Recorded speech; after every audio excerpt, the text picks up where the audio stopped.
Hello everyone, my name is Austin, and today I'm going to review Close Encounters of the Third Kind, directed by Steven Spielberg, starring Richard Dreyfuss, Terry Garr, Melinda Dillon, and Francois Truffaut. So without further ado, let's dive right in and see what makes this film tick.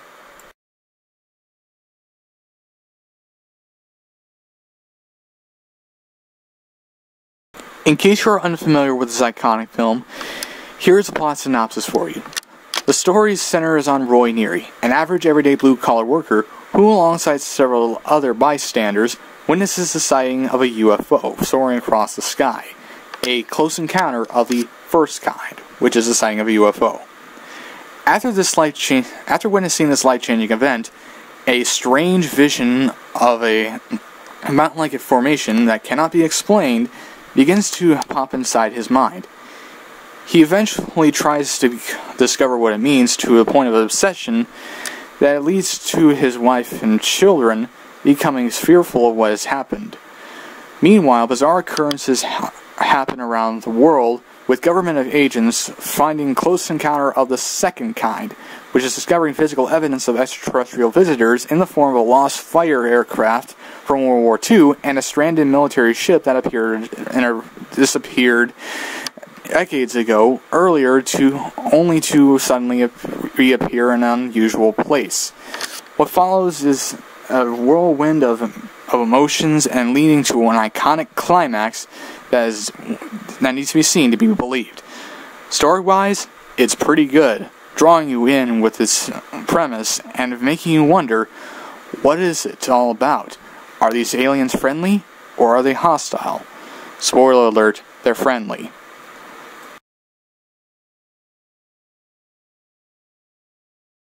The film's origins can be traced to when director Steven Spielberg was a way youngster when he and his father watched a meteor shower in New Jersey, because Cleveland would have been too obvious. When Spielberg was 17, he completed a film called Firelight, which many scenes would be incorporated into the film on a shot-for-shot basis. In 1970, he wrote a short story called Experiences about a lover's lane, which is a place where people, usually teenagers, go to kiss, make out, or get it on, in a Midwestern farming community, and light show a group of teenagers see in the sky. In late 1973, Spielberg signed with Columbia Pictures to make a sci-fi film during the production of the Sugar Land Express. 20th Century Fox had previously turned down the offer and wouldn't even work with Spielberg until 2002's Minority Report, where they distributed in North America into many movie theaters and internationally across the home video market. Anyway, and the producers, Julia and Michael Phillips, signed on to the project. He at first considered doing a documentary or a low-budget feature film about people who believe in UFOs, but felt that a film relying on the state-of-art tech would be impossible to do without $2.5 million. Utilizing a phrase from the ending of The Thing from Another World, he retitled the film Watch the Skies and rewrote the premise concerning Project Blue Book, and pitched the idea to Willard Hayek and Gloria Katz, who would later write the screenplay for Indiana Jones and the Temple of Doom. Katz wasn't big on the idea, telling Spielberg that it was the worst idea she'd ever heard. He then hired Paul Schrader, who would help Martin Scorsese with screenplays for Taxi Driver, Raging Bull, The Last Temptation of Christ, and Bringing Out the Dead, to write the script in December of 1973, with principal photography beginning in late 1974. However, Spielberg pushed Watch the Skies back after starting work on Jaws in 1974. When Jaws became the critical and commercial success that it was, one of my personal favorite films, Spielberg was able to negotiate a vast amount of creative control from Columbia, including the right to make the film any way he felt worked best. Schrader eventually turned in his script, which Spielberg thought was lame and utterly stupid, whether given to a major film studio or director, and was a terribly guilt-ridden story not about UFOs at all. Given the title of Kingdom Come, the script's protagonist was a 45-year-old man named Paul Van Owen, which sounds a bit like Paul Verhoeven, the director of RoboCop, anyway, who worked with Project Blue Book. According to Schrader, Van Owen's duty was to debunk and ridicule flying saucers, only to one day have an encounter, going to the government to threaten them by telling the public everything. Instead, he and the government would spend 15 years trying to make contact with whatever it was. Schrader and Spielberg did not see eye to eye, so he asked the late John Hill, who would later do writing for L.A. Law and The Quantum Leap, to do rewrites. At one point, the main character was even a cop, but Spielberg thought he wouldn't be as identifiable, wanting him to instead be an average Joe. Spielberg decided to hell with the Schrader-Hill script during the production of Jaws, reflecting that they wanted it to make it look like a James Bond adventure. And considering the film, it ain't exactly Indiana Jones.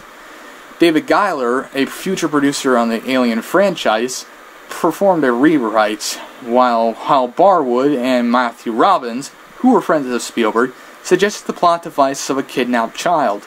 Spielberg then began to write the script. The song When You Wish Upon a Star from Pinocchio influenced Spielberg's writing style. He claimed, "I hung the story on the mood a song created, the way it affected me personally." Jerry Belson and Spielberg wrote the shooting script together. Belson, coincidentally, would later work on Spielberg's Always in 1989. I meant to say. Coincidentally, it was the same year Indiana Jones' The Last Crusade was released. Anyway, in the end, Spielberg received solo writing, and during pre-production, Kingdom Come became Close Encounters of the Third Kind. J. Allen Hynek, who worked with the United States Air Force on Project Blue Book, was hired as a scientific consultant. Hynek felt that even though the film was purely fiction, he said it was mostly based on known facts about UFOs, and that it caught the flavor of the phenomenon. According to Hynek, Spielberg was under enormous pressure to make another blockbuster after Jaws, but he decided to make a UFO movie. He put his career on the line. Hilariously enough, the United States Air Force and NASA refused to cooperate on the film. In fact, NASA reportedly sent a 20-page letter to Spielberg, telling them that releasing the film into theaters was the equivalent of letting a drunk guy drive your brand new Toyota Supra. There we go. In an interview, he said, "I really found my faith when I heard that the government was opposed to the film. If NASA took the time to write me a 20-page letter, then I knew there must be something happening." Early in pre-production, Spielberg hired film title designer Dan Perry, sorry I had to swallow there, who prior to Close Encounters of the Third Kind did titles for The Exorcist and Taxi Driver, and later titles such as Star Wars Episode 4 A New Hope, Raging Bull, Airplane, and even most recently with the 2018 remake of Suspiria, to design a logotype for Close Encounters. Perry did produce a logotype in the handled Gothic typeface with only a script to work from. Pleased with the result, Spielberg plastered the logo to any and all production stationery and crew shirts. Bizarrely enough in filmmaking, Spielberg carried enough influence to maintain creative control over the film's branding and asked Perry to design the advertising campaign and logo title sequence for Close Encounters of the Third Kind solely based on his logo. And in my opinion, that's quite impressive for that alone.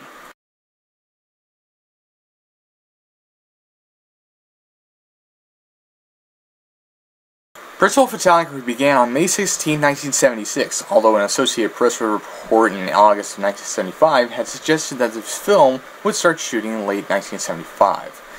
Steven Spielberg refused to do any location shooting because his experience shooting Jaws was a nightmare for the director, and wanted to instead use nothing but sound stages for filming. This didn't happen. Filming took place in Burbank, California, the Devil's Tower National Monument in Wyoming, 2 abandoned World War II airship hangars at the former Brooklyn Air Force Base in Mobile, Alabama. They must move around a lot. At the Louisville and Nashville Railroad Depot in Bay Minette, Alabama.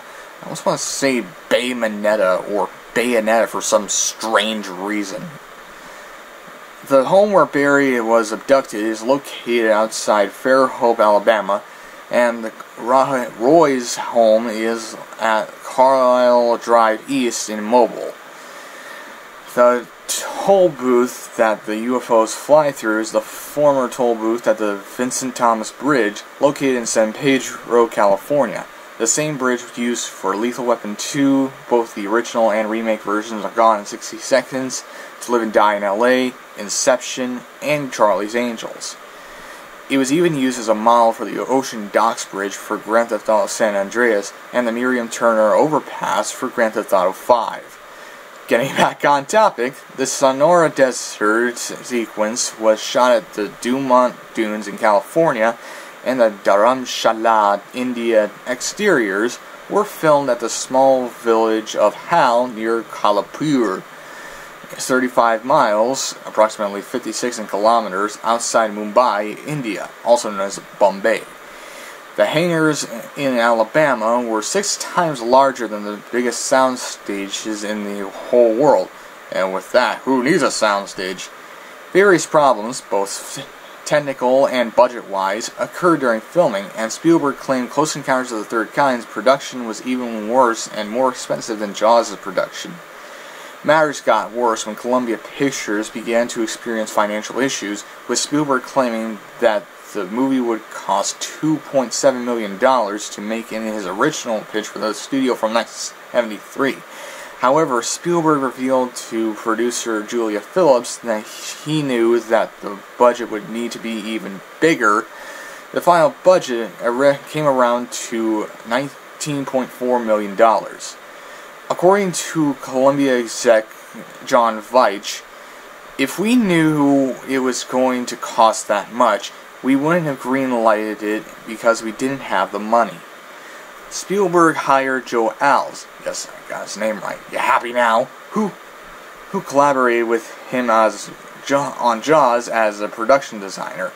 To make financial problems even worse for both Columbia Pictures and Steven Spielberg, the 1976 Atlantic hurricane season brought big tropical storms to Alabama, and a large portion of the sound stage in Alabama was destroyed because lightning strikes are a thing, and they suck. To attempt to get some cash for the production, Columbia raised $7 million from 3 sources, including German tax shelters, Time Incorporated, and EMI. Cinematographer Vilmos Zsigmond said that during the filming of Close Encounters, Spielberg got more ideas by watching films every night, in turn prolonged the production schedule because he was continually adding new scenes to be filmed. Zsigmond has previously declined work on Jaws, most likely due to a busy schedule. Robert Altman needed someone to shoot his flicks. In her book, You'll Never Eat Lunch in This Town Again, producer Julia Phillips wrote some profane remarks about Zsigmond, Spielberg, and actor Francois Truffaut. This was due to being fired during post-production because she was a cokehead, although she claimed it was Spielberg's perfectionism. Yeesh. What a drama queen. Anyway, let's move on to the next thing.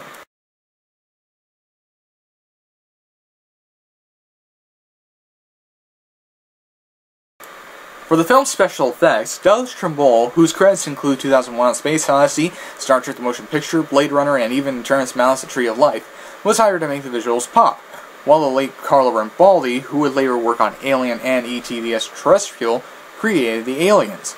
Trumbull jokingly remarked that with the effects budget being at $3.3 million, it could have also been used to make an entirely different movie. Regardless, his work on the film would lead to advancements in motion control photography, a technique used in still motion photography that enables the precise control of and optionally allows for the repetition of camera movements. The mothership was designed by Ralph McQuarrie, who worked on the original Star Wars trilogy, the OG Battlestar Galactica, E.T. the Extraterrestrial, and won an Oscar for his work on Cocoon during his lifetime, while Greg Ginn helped build it. The look of the ship was inspired by an oil refinery that director Steven Spielberg saw one night in India. Rather than go for the more metallic hardware look often popularized by Star Wars, the look of the UFOs was instead to be more of a luminescent look. Funny enough, one of the UFO's models was an oxygen mask with light attached to it having an irregular shape. Dennis Muren, who had just finished work on Star Wars, decided just for a laugh, albeit rather subtle, to put a small R2-D2 model onto the underside of the ship. With the model of the mothership The model of the mothership now sits on display in its home of the Smithsonian Institution's Air and Space Museum, Udvar Hazy Annex at Washington Dulles Airport in Chantilly, Virginia. Since Close Encounters of the Third Kind was filmed anamorphically, which stretches to fill the whole screen, and was shot on 70mm film, which has the better resolution over the 35mm film used for the rest of the shooting, simply so when the miniatures were combined with full-sized elements through an optical printer, the effects would still appear clear as crystal and sharp as a pencil, despite losing a generation's worth of data. A test reel utilizing early CGI was created for the UFOs. However, Spielberg found it expensive as hell and completely useless, since CGI was in its infancy in the mid-1970s.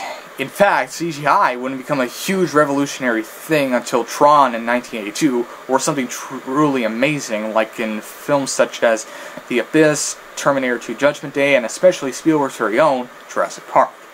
Getting back on topic, the small aliens in the final scenes were played by 50 local 6-year-old girls in Mobile, Alabama, which was requested by Spielberg because he felt girls move more gracefully than boys. Puppetry was attempted for the aliens, but this worked about as well as Michael Jordan's baseball career. However, Ramboldi successfully depicted 2 of the aliens through puppetry, the first being a marionette, a puppet requiring a string or wires, depending on the region, for the tall alien that is first seen emerging from the spaceship and was originally a test shot but was used in the final film regardless, and an articulated puppet for the alien that communicates through hand signals near the end of the film. And that's the effects for you.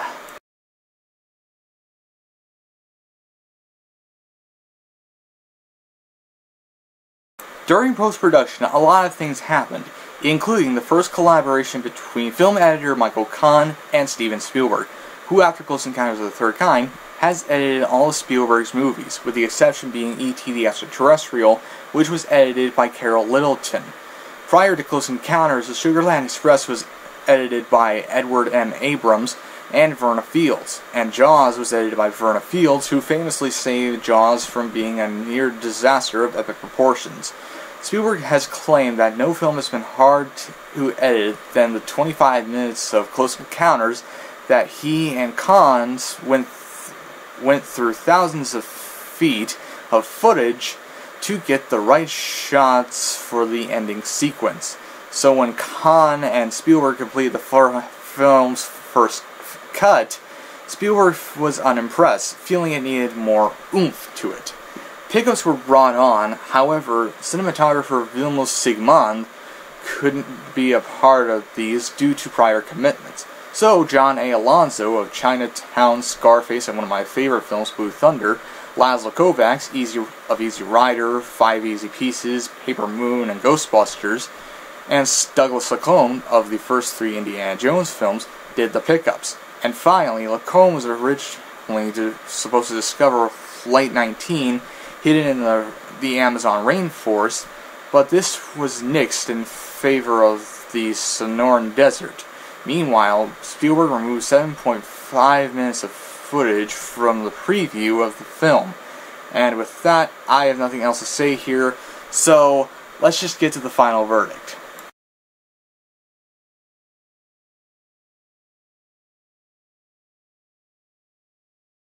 Oh, I guess I should touch upon the music for the film. Okay, no big deal. The score was composed by Steven Spielberg's common collaborator, John Williams, who is just coming off this Jaws' success. Williams wrote a total of 300 examples of the iconic 5-tone motif for Close Encounters of the Third Kind. The 5 tones are used by the scientists to communicate with the visiting spaceship as a mathematical language. In other words, math kind of rules in this case. Before Spielberg chose the one that was incorporated into the film's signature theme. Spielberg gave it the label of When You Wish Upon a Star meets science fiction. Incidentally, Williams briefly included the song's signature melody in the score at Spielberg's behest just before Roy entered the mothership.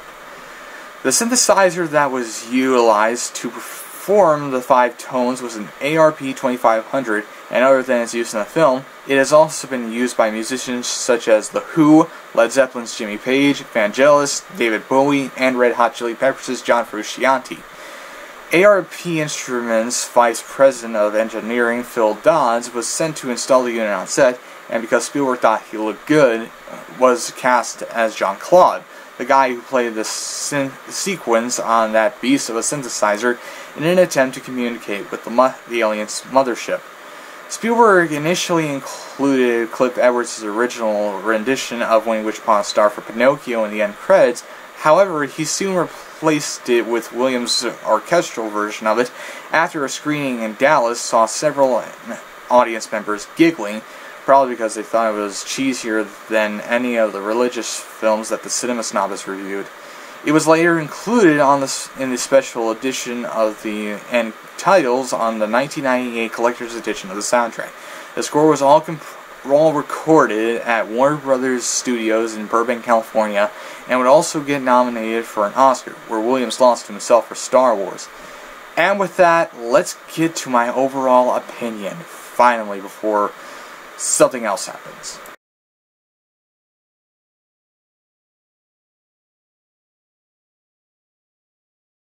Close Encounters of the Third Kind is a masterpiece. I know it sounds like a lot, but I stand by this claim. It's one of Steven Spielberg's best films, and one of the greatest science fiction films in existence. For starters, it has great cinematography, with excellent lighting, gorgeous panoramic shots, and helps to enhance the visual effects to great results. Speaking of effects, they're quite a feast for the eyes, as with amazing design for the mothership, and colorful lights that give off the luminescent look that the filmmakers were going for. Not to mention that rather subtle R2-D2 cameo attached to the mothership, and those puppets that actually did work for the aliens near the film's end. The acting is great, with Richard Dreyfuss' performance as Roy being particularly phenomenal, as he goes from the everyday blue-collar worker to someone who wants to know what he just saw and what they're doing here. Other great performances include Melinda Dillon as Jillian Guyler, a woman who Roy meets while he's chasing the UFO, who tries to find her son, who is kidnapped by the aliens. Terry Garr as Roy's wife, Ronnie, who grows uncomfortable with Roy's obsession with the UFO sighting and who wants to forget about it. Francois Truffaut as Claude Lacombe, a scientist determined to discover what the UFOs are doing coming to Earth, even if we need subtitles to understand the language he speaks along with a translator, and Bob Balaban as David Laughlin, who is Lacombe's translator and who makes most of the time on screen, even if he is speaking English for a French scientist. Cary Guffey also stands out with his performance as Jillian's son Barry, as Spielberg worked with him to help him with his role in the film, and be sure to keep a lookout for character actors such as Lance Henriksen from Alien, and Carl Weathers himself, a post-Rocky cameo. Spielberg's direction shows that in spite of the chaos that happened behind the scenes, he competently produces a quality film and makes it work well, ensuring that the film does go in the right direction, never padding itself out with pointlessness of any kind. And finally, John Williams' score is absolutely wonderful, capturing all the right notes, getting adventurous one moment, terrifying another, and filled with amazement and intrigue at every other corner. It even becomes a story element, in one of the movie's most iconic scenes, in which they attempt to communicate with the mothership. As I mentioned, the score utilized When You Wish Upon a Star from Pinocchio, and it adds a layer of emotional melancholy to the score toward the end. And if I may recommend something, listen to the special edition version of the end credits. It's truly wonderful. If there are any problems with the film, I say that I didn't have any, although I could see future viewers seeing it as rather boring, as it can feel slow at times and isn't a big, huge adventure like E.T. the Extraterrestrial. But still, give it a chance. You might like it, and it'll definitely be worth it. I sure think so, at least.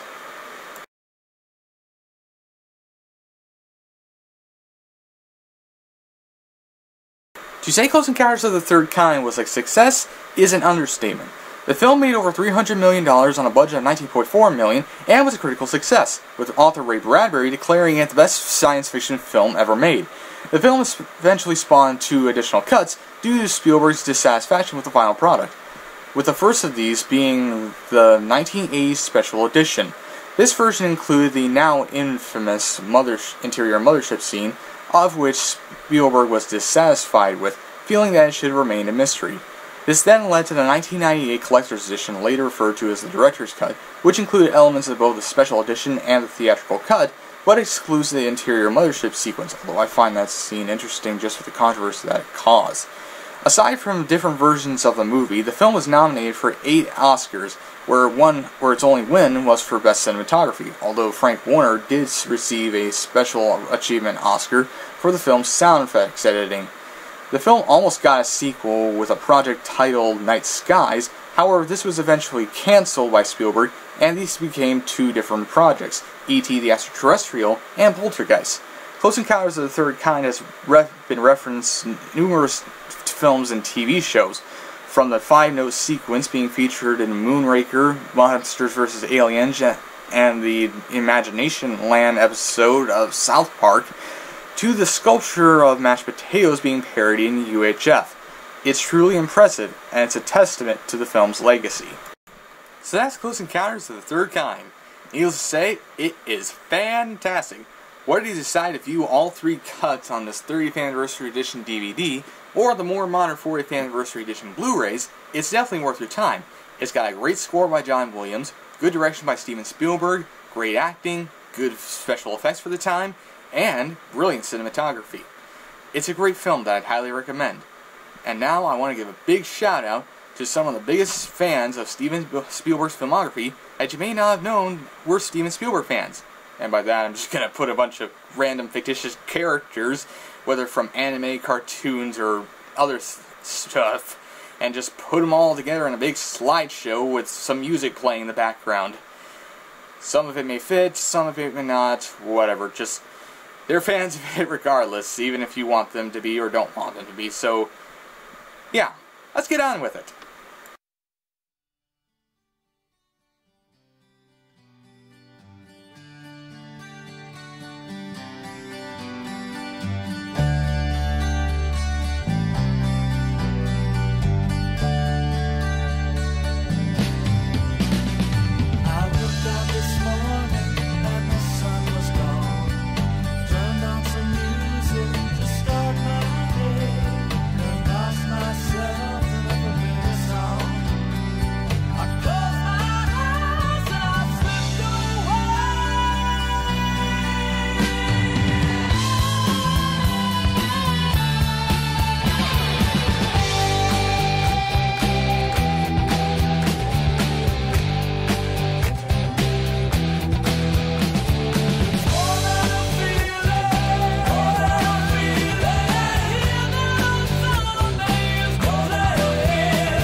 music, forget the day, and dream of a girl I used to know.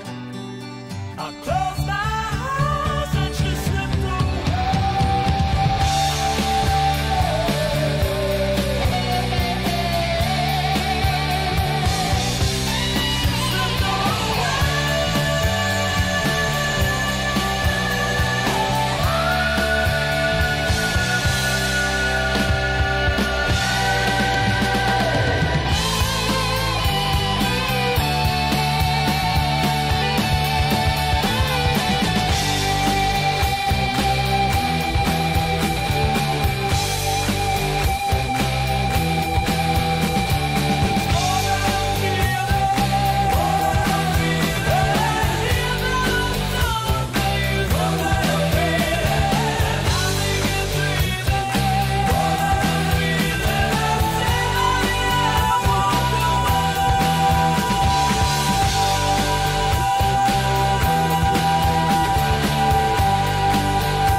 I love that song.